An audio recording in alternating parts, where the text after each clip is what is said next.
So in terms of the agenda, there is just one point I would like to mention, is that we received a lot of requests to discuss urban air mobility, VTOL, and drones. But we really took the decision to focus on conventional rotorcrafts.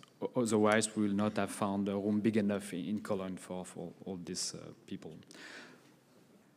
Yes, how do you think you could reduce the number of rotorcraft flying in Europe without crash-worthy fuel tank and seats? So maybe it's for EASA? Yes. I guess I can answer to that, or try to. Well, two options. The market, probably the preferred one. Second, an AD.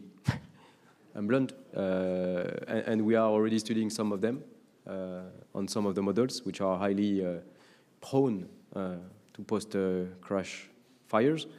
But we do prefer the market approach.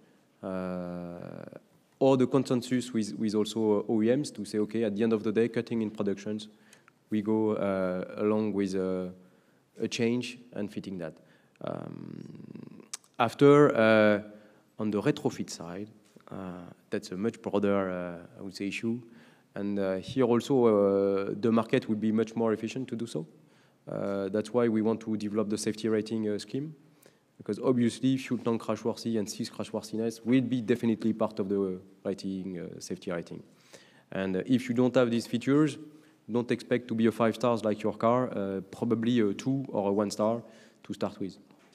So that's what we want. And then we want to display that. And for a customer, which could be, a corporate customer or individual customer for sightseeing, it's like when you're buying your car, I'm providing a service, 5 star, okay. The other competitor is providing a service, 2 star, okay, it's $50 cheaper. Sometimes, especially dealing with helicopter, I would prefer the 5 stars. But that's the way we'll try to handle it. Next questions. OEM excel in series production, but bespoke design change may be done by operator and their dominated staff. Don't know what the question is really, but today it's already the case. If you have a small DOA, you can modify the aircraft. You can apply for a change to EASA or do it as a minor within your privilege. So it's already fully granted. So the roadmap will not address that. It's already the case. The next one is how does eco-label have to do with safety? Here also, it's a market force. You have more and more awareness of environmental and sustainability problems. And if we are able to show up kind of also a label to say this is, like a diesel of the 70s and this is an electric car, well, even though let's take with the batteries impact, we don't know very much, but and at the end of the day, a customer and corporate customer are very sensitive to that. And if I take the special operations, it's most of them done by corporate customers. They may make the jump and to require new helicopters or at least modern ones. That's where we see the potential benefit. And obviously, newer ones should include more safety features into their overall design and by de facto increase the safety.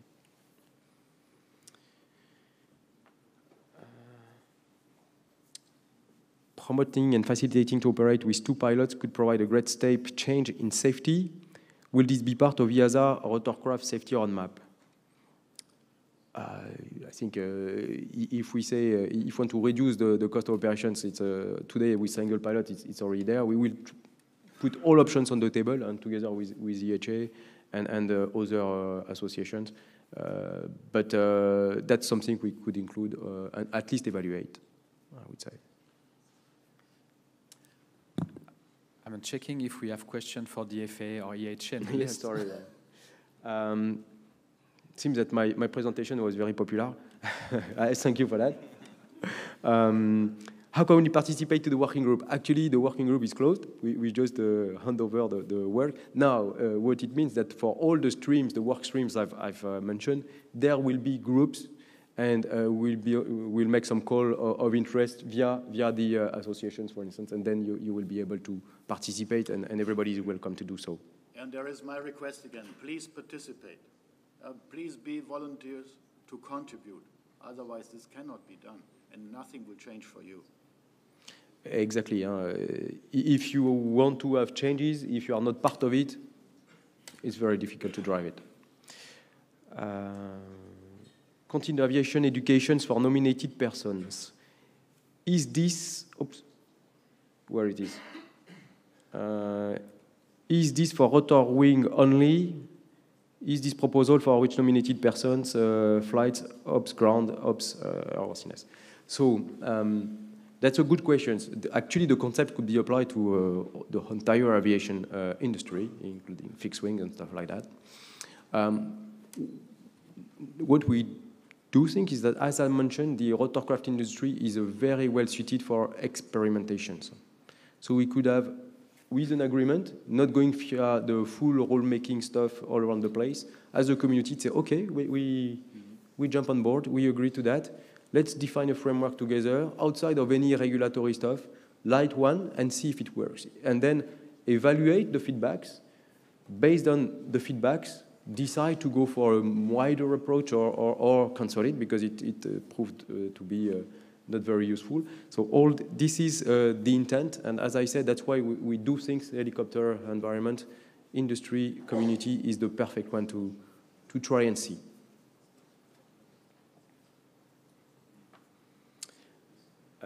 Enhance this. You just want to enhance the safety ratio by 50%.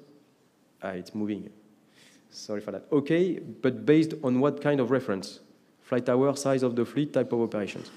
So as I said, reference is the number of accidents with fatal or fatal accident or serious injuries. That's the first KPI. But we want to refine this KPI down the road, and that's why we have the data stream to be able to make some rates. And today we are unable to do so because the data is very much fragmented or not available. And within the data stream, we'll build up additional KPI per type of operations, per rates, and things like that. That's really the willingness we want to see. So first is very general to start with, because we have to make an objectives, but we'll refine them down the road. I'll take the one on eHEST because it's very interesting. The roadmap seems quite similar to the work already laid down by eHEST. What will be better with this roadmap? So I think eHEST was a great initiative. Now, what was lacking eHEST?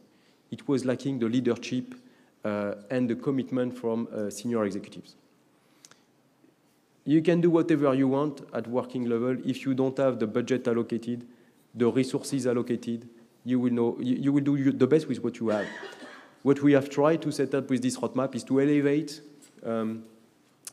this initiative at senior executive level so that we could leverage much more resources and commitment all across the industry. And it means we've discussed with our executive director, so at EASA, we discussed with chairman of EHA, but also with a TC holder up to the CEO levels, to make sure we have a common understanding and we are willing to move forward all together. That's the main difference, and I think it's the fundamental difference that could make, at the end of the day, a change within the industry. Maybe I share a bit the mic. I've seen the questions on the FAA. Oh, okay. Is the FAA the one at the bottom? Is the FAA still working on the data of the AC? For HUMS. HUMS. Yes, good question. So yeah, several years ago, I believe we engaged in a lot of research into HUMS to update that MG15. And I believe we received a report and we've started the update to MG15. However, it has not been published or released. What we have been doing though with HUMS projects, and when someone does approach start a HUMS project, we have an issue paper that essentially takes some of the findings from the research and the policy and is applied to the program. And most folks find that an improvement from the current MG15 as published. I take just one question from Gilles on the harmonization. You missed the meeting yesterday we had with the FAA. I'm sorry for that. You should be there. we will try to harmonize as much as possible. We have a committee to work together and make sure we have a common understanding of where we want to go first and how, and try to harmonize. So, for instance, we've agreed to work on the safety continuum and to see how we can, converge today. On the pure upside, it's a bit more, I would say, outside the debate because it's very European-centric or US-centric. And it's, I think, we need to adapt to the environment, and that's something we will do. On the simulator side, I do hope the FAA will also take the train with us to promote these new technologies, and will at least promote that in Europe and show that or in the US or in Canada to see, okay, that's the benefit we see. Maybe we can do it together. Thank you very much. Can I add to that? Yes, sure. Yeah, so, and along those lines with harmonization, something that we've been talking about collaboratively is when it comes to rulemaking, prioritization is always a difficult thing. We're all competing against every other agency in the U.S. to see who gets to do rulemaking just because of limited resources. And I believe a similar thing is true for EASA.